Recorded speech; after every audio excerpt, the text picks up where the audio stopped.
Welcome to the Marketing and Mindset Podcast, where we share expert tips for the mind, body, and soul to help your business thrive. Tune in for free marketing or mindset expert training to boost your business. Hello, welcome to Marketing and Mindset. I am so excited to be here recording today. We have a very special guest today and a special topic today that we're going to go over. As you know, we used to be on Clubhouse. I'm just reminding my new listeners that we're no longer on the Clubhouse platform. Now you get to watch me talking live and in person with our guest speakers, which is amazing. So let's go over what we're going to talk about today and who our guest speaker is. Today we have Zac Stucki today, who is going to be he's an expert in customer-centric operations, and he's going to be teaching us about the customer's progress and how that affects profitability and quality in our business. And I'm so excited to get this conversation started. With that being said, Zac, if you could go ahead and introduce yourself, let us know who you are, what you do, and how you got started in this. Well, hey, Vanessa, it's great to be here. First off, thank you so much for having me on the show. So basically what I do is as businesses grow, they're going to have profitability, quality, and scaling issues. It gets messy. So I help CEOs and business owners fix that problem by understanding the real reason why their customers are buying from them, and then orienting, designing the business strategy and their operations around that. I got started doing this. It was kind of by accident, but also not, sort of by divine providence, I guess, where I had a couple of mentor CEOs who were very good at business, serial entrepreneurs, who kind of took me under their wing. And then I discovered this thing called jobs theory. And then I went to grad school and got some really great tools, operations wise. And then it was just kind of like God said, here, we're going to put all of this together, tie a nice little bow on it, and here you go. Go and help businesses. Nice. So that's kind of what got me started. Okay, that's awesome. It's funny, like I feel like a lot of us entrepreneurs almost always end up kind of just, surprisingly getting into what we're doing now that we might have never expected to do, like me, like having a podcast I never imagined doing. And also with what I do, just Pinterest marketing, I started wanting to just do like writing and copywriting and just added Pinterest as like an extra service. And then that grew and like took over and I loved it. And I, just dove into it. But that's awesome. That's what you do. All right. So we're going to be talking about how the customer's progress should guide improving profitability and quality. And before we go into that, when it comes to the customer's progress, like what kind of businesses does this apply to? Is this something that just applies to like a big e-commerce businesses that are selling multiple products and have a ton of employees? Is this something that small businesses it applies to as well, or service-based businesses or product-based businesses? What kind of businesses do you work with that, you need to offer this help to? Yeah, that's a really great question. So I personally work with knowledge-based businesses. So like service-based businesses where there's an expert who has knowledge and they're doing most of the delivery. They want to grow, but in that situation, it's very difficult to grow because everything relies on the expert. Right. So a lot of times what the expert does is they say, well, I've been doing one-on-one, so I'm going to do one-to-many. I'm going to do group coaching calls. But all that does is actually shackle them to their business even more, because they're now responsible for twice as much revenue as they did before.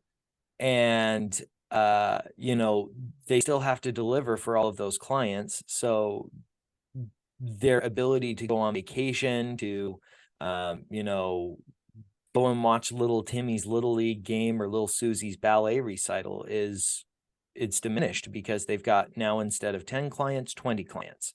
Yeah.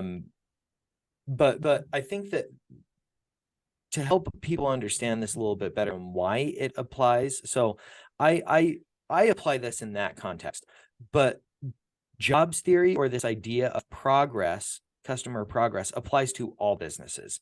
Big, small, doesn't matter. Because here's the thing, right? The customer progress is pretty simple. It's just this idea that your customer doesn't buy your products or services. They hire them to help them make progress in their life.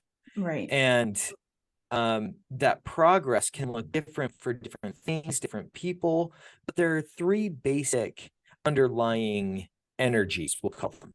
You've got this functional energy, which is, does it actually do the job that it says it can do, right? So if I'm buying a toaster, does the thing actually toast bread? The next one is emotional, and that is, how do I feel when I make that purchase decision or when I interact with this product? And you know, a really great example of this is something like food storage, where it's like, if a Republican gets into office and all the celebrities in Hollywood say, you got to go buy food storage because the Republicans going to start World War III. And if a Democrat gets into office and all the political pundits on the right say, you got to go buy food storage because that Democrat in office is going to start World War III. It's a very fear-driven purchase, right? So people are in this deeply fearful emotional state when they make that purchase. And then the third one is this social energy, which is, how do other people look at me when I make this purchase or interact with this product? Or how do I interact with other people when I'm using this product or service? So a really great example of this is like a Bugatti Veyron. It's a very expensive sports car, like $250,000 sports car. Yeah. From what I understand, like 300 miles per hour. The likelihood that, Vanessa, let's say that you bought that Bugatti, the likelihood that you're taking that Bugatti 300 miles per hour on a regular basis is incredibly small. You're Right. probably only going to be that maybe once or twice in your lifetime. So you didn't buy it so that you could go over 300 miles per hour, because you could just go and rent like a NASCAR or something like that. You bought that Bugatti so that you could look really, really cool. And so that everyone who saw you driving around in a Bugatti was like, wow, Vanessa's got it figured out. Right. So Yeah. that's what, when we say customer progress, what we mean is the mix of those three energies that are Okay. influencing or causing a customer to make a purchase decision. That's really good. It's funny that's all really good. Like I never actually looked at, I mean, this is new to me too. I haven't had this conversation before with anyone, which is why I was so excited to have you do this, is because breaking it down like that, like, how it works, the actual use of the product, the emotional reason that you bought it, and then the social, like, is something that I think a lot of people don't even think about with their service or their product or whatever it is that they're offering people. So that's really interesting how it does apply to every business. I honestly thought your answer might be more like it might apply more to this one than the other, but I started thinking of my own business, which I was confused how this could even apply to. With what I offer, I'm saving people time, and that's emotional because they know like everything they can do with their time. And social, like literally can improve their social life. So there's so much to it that I didn't even think about when it comes to the customer's progress. That's really good. So yeah, so that would have been my next question, is what is the customer's progress, which you broke that down really well just now. My next follow-up question is, how do we follow that? So now, we're listening to this episode, we understand what the customer's progress is, the three aspects of it. For anyone, all the different types of businesses that might be listening to this, what's a good way to kind of follow your customer's progress? Do you just ask them like, hey, how's it going since you started the service or product? Do you send surveys? Like, how does that work? That's um so the thing that we have to start with is how do you even find your customer's progress? Because the fact of the matter is that most business owners, they'll say, oh, well, my customer progress, the progress is this. And then they'll say something like their product or their offer stack or their service, right? But the fact of the matter is that's not what your customer is buying. So if you think about it this way, the progress is this, or the customer has this really awful day. right? Where they experience something that is so difficult or painful for them that they make a decision that something has to change, that they have to change their status quo. We'll call that the struggling moment, okay? And when they have this struggling moment, they also have a picture in their mind of what we'll call the promised land, which is that job is completely done and they've made progress. There is a bridge that needs to be built between the struggling moment and the progress that the promised land that your customer has. That is the job, right? That's a job.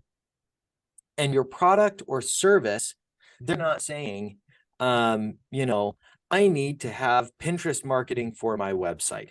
That's not what they're saying, right? That's very much a, I'm the business owner and this is what I offer. Here, you want some? But customers think about things in terms of, I need to get more leads. I need Right. to get more eyeballs on my website. You know, I need more people to sign up for my email. Um, I need to feel really, really cool because this business is doing really well. You know, there are all of these jobs that people have. And the only way that you can understand that job is by understanding that struggling moment and where that progress is. And you can't do this by sending out a 10-question survey. Think about how nuanced. Okay, so I love your glasses. They are spectacular, and I'm sure they are a conversation piece. So I want you to think back, Vanessa, to the day you heard that you needed to buy glasses or the day you decided I need to get new glasses, right? Right. You know, that day was probably pretty complex.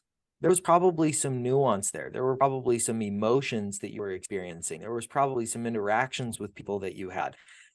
And you made a decision, okay, I need to get new glasses. And, you know, as you're thinking through this, you're like, okay, I need glasses. They're going to really express my personality, but that are going to be durable. So I mean, I don't know what prompted you, but let's say that, you know, you slipped and fell and they broke. So I need something that's going to be durable, but it's also going to express my personality and, you know, be fun, whimsical, right? So, um, there are businesses that you go to for that job. And I would not be able to understand what caused your purchase unless I actually sit down with you and have a conversation and Right. understand, okay, so you made a decision that you needed to buy new glasses. You know, there was a day that happened. Tell me about that day. Now, it's really important to note this isn't the day that you decided to buy your glasses from me, Vanessa. That's a different day. The day that I need to understand is the day that you just decided I need new glasses. Tell me about that day. And then you just have a conversation like an actual living, breathing human being. Right. You know, we tend to opt into a lot of these surveys and things like that, big data kind of format, Yeah. because it's easy and we can get pretty good through correlation, but correlation isn't causation. Correlation is just this thing happened and that thing happened at the same time. Causation is this thing happened and it caused that thing to happen. Right. And causation is a lot more difficult to prove than correlation because it's more complex and nuanced. And the only way that you can pull out that nuance is by having qualitative one-on-one interviews with people where you're finding out their story, you're digging into the details, you're understanding what their trade-offs were. So, you Yeah. know, maybe you were looking at getting these glasses, but maybe you were also looking at getting tinted contact lenses, and maybe you were looking at getting laser eye surgery, and maybe you're glad like your eyes aren't bad enough that you need glasses. So you were like, well, do I really feel like I need to get glasses other than for reading? You know, Right. there's all of these trade-offs that also inform the job that you were hiring your glasses to do. Right. Um, but again, I can only understand that through having one-on-one conversations with people and actually treating my customers like human beings Right. instead of like an No, that's really good. And it's funny you mentioned that because, I've been I've been a part of all kinds of email subscriptions, and some do send out surveys, like, hey, answer these questions. And some literally say, can you just message me and just tell me, how you're doing and how my program or my course or my product has helped you, which is a way more personal way to get some feedback versus, like you said, I love that, just like the one-on-one. It's so powerful. And I think we do get busy and kind of want to take the easy route, but if we, I think, invest in being more personal with our clients and our customers, like, it's just can really take your business to like the whole nother level. So I really like that. Okay, so let me get to the nitty gritty. I want you to explain, now that we understand what the customer's progress is and sort of how to follow that, how does the customer's progress directly affect profitability and quality? Like, how does that connection work? I mean, it's pretty, to me, it's almost obvious, but I'm sure you're going to have way more to add to this. So if you could answer that for me, that would be awesome. So I'm going to answer this by telling two stories. So there is a company, there's an Irish tech company called Intercom. And they heard about jobs theory about 10 years ago when they were about 5 million market cap. And they had a really bad churn problem where, customers would sign up, they'd interact with the service for a little while, and then they'd cancel their subscription. And this is actually a really common problem with tech companies. Churn is just a massive problem. So the CEO, his name is Des Traynor, he said, we got to solve this problem. We got to figure this out. So he started doing his research, and he came across this idea, this theory of jobs to be done, or the idea of customer progress. And he comes to his partners and he says, this is what we're doing. We're going to do jobs theory. So his whole team starts to reorient and starts doing these customer interviews. And they're about 60 minutes long, and we just ask questions and we seek to understand. Well, they got 4 jobs out of that interview process that were all centered around helping me fix customer problems, helping me understand my customer, helping me communicate with my customer. And there's one more that I can never remember. But they took the operations of the business, the sales and marketing of the business, the messaging of the business, like all of it, and they oriented it around those 4 jobs.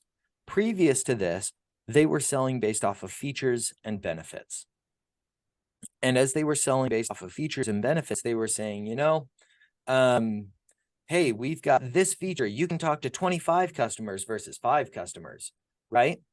And it wasn't connecting with their customers. And then when they try to onboard these customers, they're like, well, I don't know what I need. And so when they oriented around the job, all of a sudden the customers knew, oh, this is the job. So the team was able to say, okay, if that's the job, then this is what they have to do to get that progress. And they just did 4 verticals along those jobs. In the last 10 years, they scaled from a 5 million with an M market cap to a 10.7 billion market cap. Wow. Which is massive growth. That's crazy. Yeah. And the CEO himself said it's all because of this theory of jobs to be done. That is the only reason. So they continue to this day to do these customer interviews, and they have 4 R&D teams that are each aligned to one of those 4 jobs so that they can stay on top of the technology that they need in order to deliver on those jobs. So that's one story. The next story is Arm & Hammer. In the 1960s, Arm & Hammer, their sales were just going through the floor. They were tanking. And they said, we got to figure this out. So they started talking to their customers, and they started seeing that their customers were using baking soda for strange things like deodorizing their refrigerator or getting smells out of their clothes and brushing their teeth. Like, they were using it for a lot of different things. And Arm & Hammer said, there's money to be had here. So what they did is they went out and they started Arm & Hammer brand laundry detergent and Yeah. dishwasher detergent and toothbrush and deodorant and soap and da, da, da. And as a result, they were able to add $1 billion to their business as well. Wow. Um, the thing about this theory of jobs to be done and customer-centric operations as a whole is that it leverages two different types of innovation. And I'll be brief on this, but the first type of innovation is sustaining innovation, which is what can we do to help our customer make progress better than anybody else on the market? And we're going to innovate our product or service around that. That's what Intercom was doing. That's what Arm & Hammer was doing. But there's a second type of innovation that you unlock as well, and that's efficiency innovation. And efficiency innovation is how do we do what we're doing more profitably and more effectively or efficiently? And if you don't understand the job that your customer is hiring you to do or that customer progress, then you risk, if you do these efficiency innovations, you risk innovating out the reason why your customer was hiring you in the first place. That's right. A great example is Coca-Cola or even Bud Light. So, Coca-Cola in 1985, they roll out new Coke, and it's supposed to be sweeter and better. And they've tested it in these boardrooms and, in this market research, and everybody's like, yay, new Coke. And they roll it out and it's a total flop because people weren't buying Coke to quench their thirst. People were buying Coke as a nostalgia and connection product. And if you look at their marketing today, it nearly destroyed Coke. Like, it was a huge hit.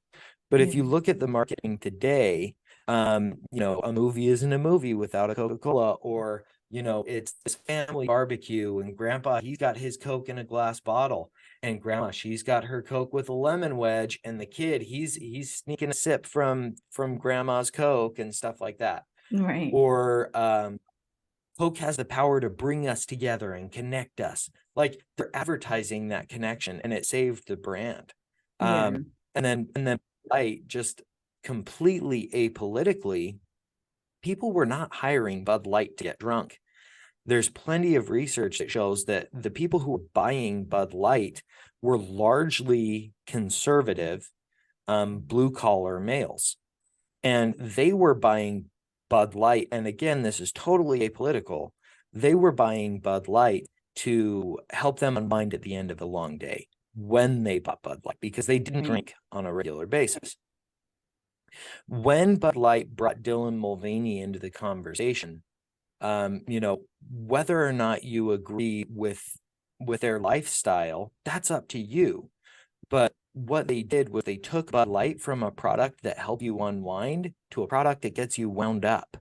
Right. And they took it from a product that allowed you to fly under the radar at these social gatherings to a product that is instantly going to draw attention and Yeah. instantly going to draw. And so you can see as a result what's happened in real time to Bud Yeah. Light sales. They've progressively gotten worse and worse and worse and worse. There have been anecdotal experiments where people are giving out free cans of beer, and people will deliberately not take the Bud Light because they don't want to be seen with it, because they don't want that conversation. Yeah. Yeah. That's interesting that you brought that up, because I never realized how the customer, I mean, I did realize, because I had a whole conversation with my husband about it when this happened. I said they did not pay attention to their target audience at all, or what they wanted, or who their main customer base was when they made that decision. I had a whole conversation with him. I was like, they made one of the worst decisions for their business that they could have made, because they're not paying attention to their customer, so man, that's really good. That's really good. I love the topic and conversation. We do have to start winding down. But this is definitely something we can continue talking another time. So I might definitely have you back to keep picking your brain in this. Because again, it's something that I don't find a lot of experts. I mean, there's a bunch of experts in a bunch of fields, that there's a billion of them. But this specifically, you're the first and only that I know. So I love it. Thank you so much for being here and sharing this with me. Okay, so to wind down, I want you to kind of remind the audience who you are, where they can connect with you, and then also if you have anything that you want to offer them, any freebies or any resources that you can share with us, that would be awesome. And for those listening, the link to that will be in the show notes. So go ahead and let us know where we can find you and what your offer is. Yeah, so they can find me. I'm on all the social media. I'm on all the Twitters. So they can find me on Twitter. They just have to search for Homeric Consulting. Homeric is spelled like Homer Simpson with an IC at the end. It means epic or grand in scale. If they want to visit my website, just go to businesslegendconsulting.com. I do have a special offer for your listeners. I'd love for them to sign up for my email. Again, businesslegendconsulting.com for that. But I have a special offer for your listeners. If they're interested in, starting down this path of understanding what is the job that their customer is hiring them to do, and, really getting focused on who their most profitable clients are so that they can start working on this from a position of strength and profitability from the get-go. I actually have created a special offer. They can find it at homericconsulting.com/podcast.